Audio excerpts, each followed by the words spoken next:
Assalamualaikum, magandang gabi. Itong pasada alas 7. Maghatid sa inyo ng balita at impormasyon sa Bangsamoro Region. Muling pinatunayan ng Bangsamoro Government sa pamamagitan ng Ministry of Agriculture, Fisheries and Agrarian Reform ang matibay nitong pangako na gawing mas madali, mas mabilis at mas patas ang pagmamay-ari ng lupa para sa bawat Bangsamoro sa isinagawang Second BARM EO 75 Distribution of Certificate of Land Ownership Awards. Ang detalye sa report ni Farhana Cabalo. Layuning maibsa ng pasanin ng mga magsasaka at matiyak ang kanilang seguridad sa lupa, muling ipinamalas ng BARM government ang tunay na diwa ng serbisyong makatao at serbisyong Bangsamoro sa pamamagitan ng isinagawang Second BARM EO 75 Distribution of Certificate of Land Ownership Awards kanina sa Sharif Kabunsuan Cultural Complex na dinaluhan ng mga benepisyaryong tatanggap ng titulo ng lupa. Para sa maraming benepisyaryo, ang pagtanggap ng titulo ay katuparan ng pangarap na mapasa kanila na ang lupang matagal na nilang sinasaka at isa ding hakbang tungo sa mas matatag na kabuhayan at kinabukasan para sa kanilang pamilya. Mismong si BARM Chief Minister Abdul Rauf Makakua ang nanguna sa nasabing programa kasama sina MAFAR Minister Abunawas Maslamama, Bangsamoro Parliament Speaker Muhammad Suaib Yaqub at iba pang mga opisyal mula sa Ministry of Agriculture, Fisheries and Agrarian Reform. Binigyan diin naman ni Maslamama ang kahalagahan ng agrarian reform sa pag-angat ng kabuhayan ng mga magsasaka. Inilahad niya na ang distribusyon ng mga titulo ay hindi lamang seremonya, kundi pagbibigay hustisya at pagtupad sa pangako ng pamahalaan sa ating mga magsasaka. We will continue to support you with programs, interventions, and services that will help you prosper, grow, and fully enjoy the fruits of your land. As we move forward, may this day spark renewed hope and energy among all of us. Together, let us build a Bangsamoro where every farmer thrives, every community progresses, and every family enjoys the peace and dignity. Sinabi naman ni Chief Minister Makakua na ang distribusyon ng mga titulo ay hindi lamang tungkulin, kundi isang makabuluhang hakbang tungo sa pag-unlad ng pamayanang Bangsamoro. Dagdag pa niya, patuloy na magpapatupad ang BARMM ng mga programa at reforma upang mas mapabilis ang pagproseso ng mga titulo at dokumento ng lupa bilang bahagi ng mas malawak na advokasya ng pamahalaan na iangat ang kabuhayan ng bawat Bangsamoro farmers. Your work ensures that land reform the Bangsamoro is not just a program, but a promise fulfilled through our shared commitment. This event ngayon is not simply about distributing land documents. It is about families who will finally rest without fear of losing the land they till. Sa pagtatapos ng programa, malinaw na ipinapakita ng Bangsamoro Government at ng MAFAR na ang tunay na sukatan ng mabuting pamamahala ay ang serbisyong direktang nagpapagaan ng buhay ng bawat Bangsamoro sa loob o labas man ng rehiyon. Farhana Cabalo, BIO News. Tiniyak ng Bangsamoro Parliament na magiging inclusive, legal na naaayon at nakasentro sa komunidad ang ilalabas nitong districting law sa gitna ng malakas na panawagan mula sa mga residente ng Lanao del Sur para sa isang pro-people at hindi gerrymander na mapa ng mga distrito sa ginanap na public consultation nitong December 7 sa Marawi City, Lanao del Sur. Mahigit 300 katao ang dumalo sa konsultasyon sa Marawi City, kung saan ilan ang may dalang placard na may nakasulat na districting must be pro-people, not pro-politician, at panawagan laban sa gerrymandering. Iginiit ng mga residente na dapat palakasin ng distrito ang mga komunidad at protektahan ang ugnayang pangkultura at pangkasaysayan, hindi ang interes ng sino mang politiko. Nagkaisa ang mga kinatawan mula sa lokal na pamahalaan.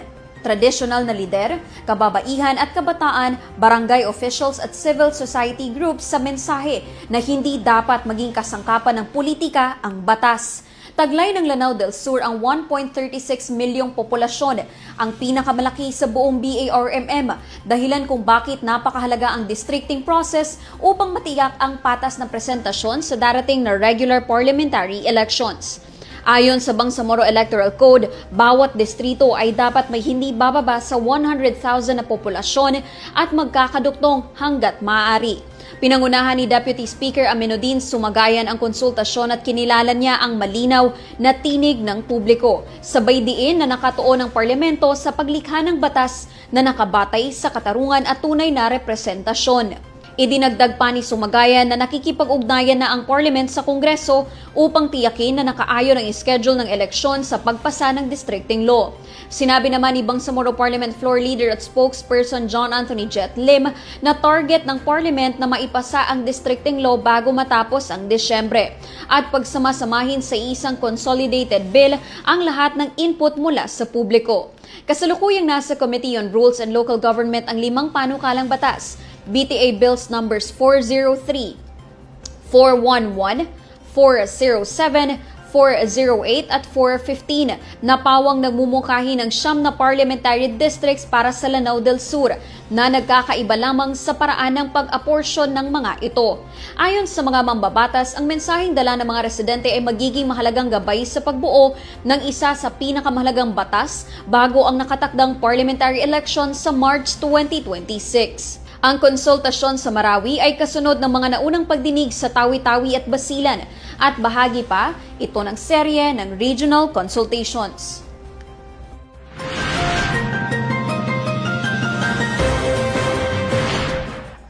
Umabot sa 293 persons with disabilities sa bayan ng Indanan ang nakatanggap ng tulong pinansyal mula sa Ministry of Social Services and Development sa isinagawang payout mula sa Kalinga para sa May Kapansanan Program nitong November 30, 2025 sa Barangay Pasil.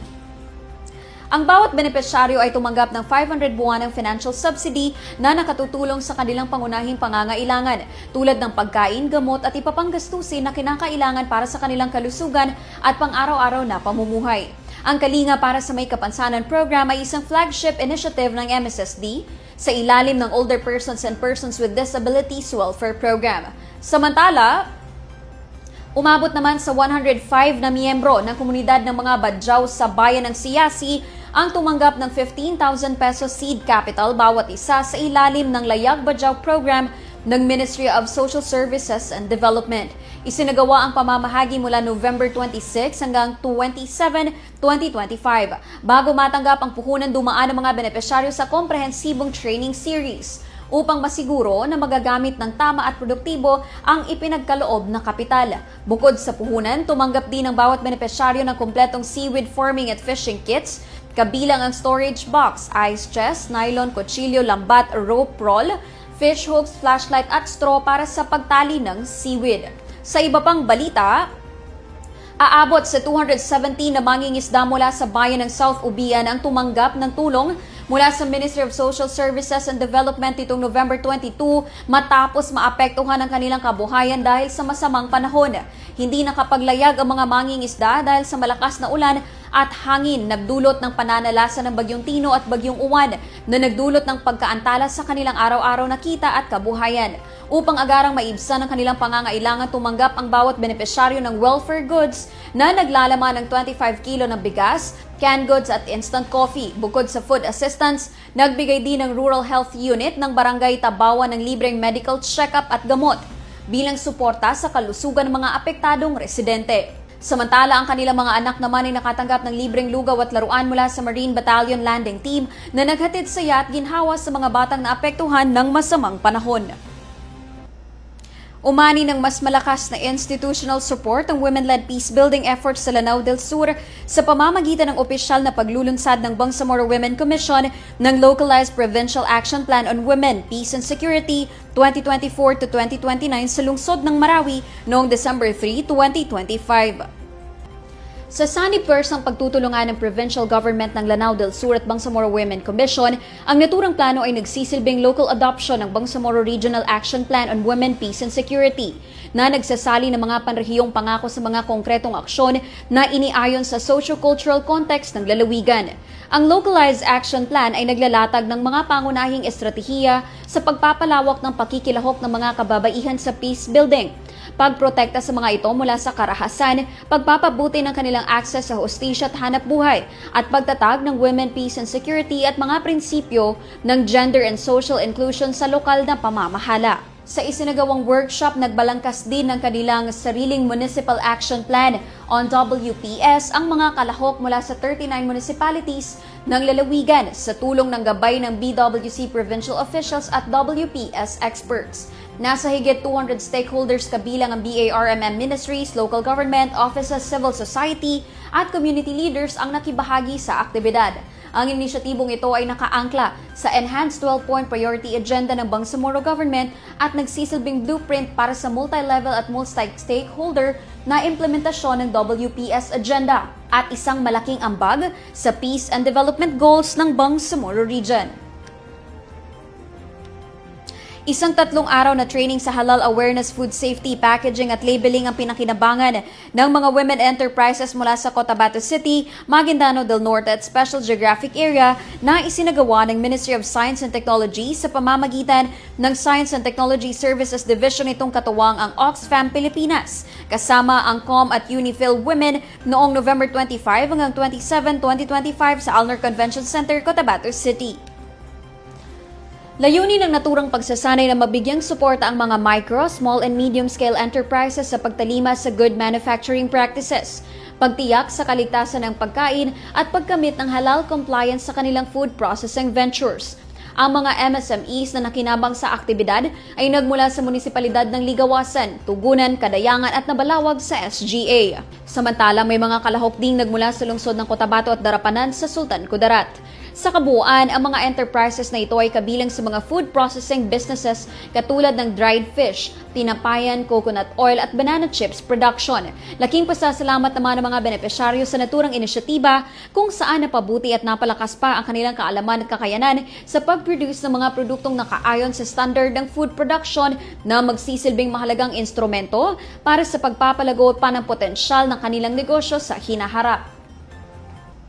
Naglabas ng mahigpit at agarang babala ang Ministry of Health kaugnay ng kumakalat na peking video sa internet na maling naglalahad na sinusuportahan umano ni Minister of Health Dr. Cadil Sinolinding Jr. ang produktong Ginkgo biloba gummies. Mariing itinatanggi ng MOH ang nasabing pahayag at iginiit na ganap na peke ang video. Ayon sa ministry, malinaw itong halimbawa ng mapanlinlang at abusadong paggamit ng artificial intelligence o AI upang gayahin ang boses at itsura ng isang opisyal ng gobyerno. Tiniyak ng MOH na hindi kailanman nag-endorso, nag-promote o naging kaugnay si Minister Sinolinding sa naturang produkto o anumang kahalintulad na food supplement. Hinimok ng ministry ang publiko na maging mapanuri, maingat at huwag mag-click sa anumang link mula sa mga kahina-hinalang online advertisement, lalo na sa mga gumagamit ng mukha o pangalan ng mga opisyal ng gobyerno upang magbenta ng produkto. Muling pinagtibay ng MOH na ang kalusugan at kaligtasan ng Bangsamoro ang kanilang pinakamataas na prioridad.